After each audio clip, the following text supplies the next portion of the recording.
Assalamualaikum warahmatullahi wabarakatuh. Apa kabar kalian semua? Semoga Allah selalu memberikan kesehatan untuk kita semua, amin. Baik, sebelum kita memulai pembelajaran, marilah kita berdoa terlebih dahulu agar pembelajaran bisa berjalan secara efektif. Berdoa dimulai.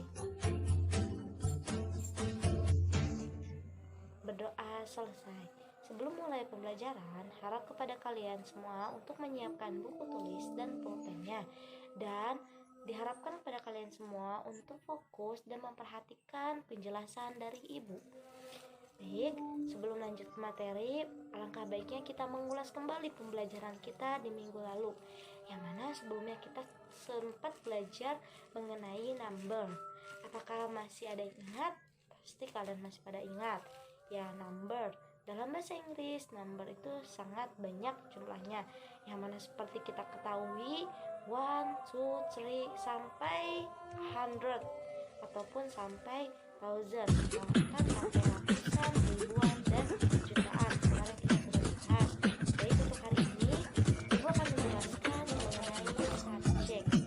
Nah, sebelumnya ada yang tahu apa itu subjek? Nah, subjek itu adalah pelaku dari yang melakukan perbuatan tersebut, atau orang yang melakukan aktivitas tersebut. Contohnya ya, dia perempuan belajar bahasa Inggris. Dari kalimat tersebut, siapakah yang menjadi pelaku? Siapakah yang menjadi pelaku dari belajar itu? Jelas, yang menjadi pelaku adalah dia perempuan. Jadi, ibu akan menjelaskan subjek dalam bahasa Inggris itu terbagi menjadi 3. Yang pertama itu I, yang kedua you, yang ketiga we, yang keempat they, yang kelima she, yang keenam he, dan yang ketujuh itu adalah it. Baik, ibu akan menjelaskan satu persatu beserta contohnya. Yang pertama I dalam bahasa Indonesia memiliki arti saya. Saya yang mana saya ini bisa menjadi subjek dalam suatu aktivitas. Contohnya I play football. Saya bermain bola. Siapakah yang menjadi pelaku dalam perilaku tersebut? Jelas yang menjadi pelaku yaitu saya. I sebut subjek. Yang kedua you artinya itu kamu. Bisa kamu laki-laki, bisa kamu perempuan, semuanya pokoknya kamu. Contohnya you love me. Kayak itu contoh yang gampang ya. Kamu mencintai saya. Dari kalimat tersebut, siapa sih yang pelakunya itu? Siapa yang mencintainya itu? Yang mencintainya itu adalah you, kamu. Makanya you itu termasuk dalam kategori subjek. Yang ketiga, we itu artinya kami, bisa kami atau kita, yang mana dia bersifatnya itu jamak, lebih dari satu. Bisa 2 orang, 3 orang, 4 orang, bahkan bisa sampai 10 orang. Bagaimana contohnya? Contoh yang ringan ya, we study English. Oke, jelas artinya itu kami atau kita belajar bahasa Inggris. Jelas siapa pelakunya? Pelakunya yang membelajar bahasa Inggris yaitu kita. Paham? Sebelum lanjut, apakah bisa dimengerti? Baik, sepertinya sudah bisa dimengerti. Yang selanjutnya yaitu ada they, mereka. They dalam bahasa Indonesia itu artinya mereka. Yang mana sama mereka itu bersifatnya itu bukan tunggal, tapi mereka bersifat jamak.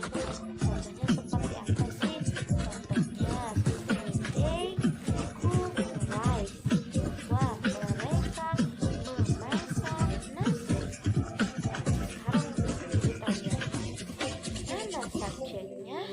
Dari kalimat tersebut subjeknya yaitu adalah D.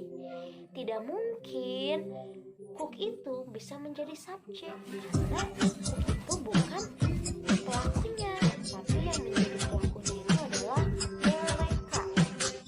Baik, adapun yang kelima itu kita akan menjelaskan tentang she. She itu dalam bahasa Indonesia artinya dia perempuan, yang mana sifatnya itu tunggal ya. She, dia perempuan. Nah, contohnya ya, she sing a song. Dia perempuan menyanyikan sebuah lagu. Nah, pertanyaannya, kenapa sih kok bisa sih subjeknya? Ya, bisa sih karena yang menjadi pelaku, yang menjadi subjek dalam kalimat tersebut adalah si. Itu contoh dari si. Nah, yaitu he adalah dia laki-laki. Contohnya, he take my money. Dia mengambil uang saya. Siapakah pelaku yang mengambil uang saya? Jelas, pelaku yaitu adalah si. Dia laki-laki. Yang ketujuh, yang terakhir yaitu it. It itu memiliki makna luas dan juga menggunakan bisa sebagai kata pengganti, bisa macam-macam itu. Yang penting itu menjadi kata pengganti, misalnya kata pengganti dari hewan. Contohnya, I see a cat. Saya melihat kucing. It itu it cry atau it sit in my home. Nah, dia kucing itu duduk di depan rumah saya. Jadi itu bisa diganti menjadi diartiin atau dimaknai seperti kata pengganti. Tuh, kok bisa sih menjadi subjek? Ya, karena ketika membuat kalimat ataupun cerita, tidak selamanya kita selalu bilang kucing, saya punya kucing. Kucing itu bisa diganti itu, dia, atau itu. Jadi it adalah termasuk subjek. Alhamdulillah sudah selesai Ibu menjelaskan tentang subjek. Semoga kalian bisa memahaminya baik dari 7 penjelasan yang setelah Ibu jelaskan.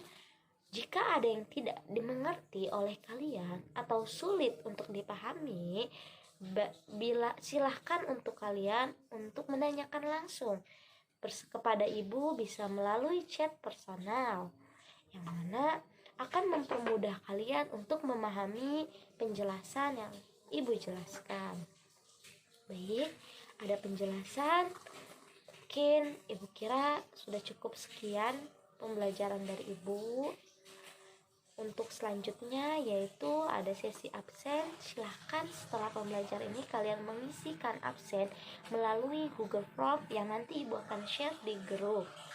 Baik, jadi kesimpulannya dari pembelajaran hari ini kita selesai menjelaskan, kita belajar mengenai subjek, yang mana subjek itu memiliki 7. Yang pertama I, you, we, they, she, dan akhirnya Ibu ucapkan terima kasih. Jangan lupa tetap jaga kesehatan kalian. Semoga kita semua diberikan kesehatan dan rahmat oleh Allah Subhanahu wa taala. Amin. Sebelum kita tutup, marilah kita membaca doa. Berdoa dimulai. Berdoa selesai. Wassalamualaikum warahmatullahi wabarakatuh.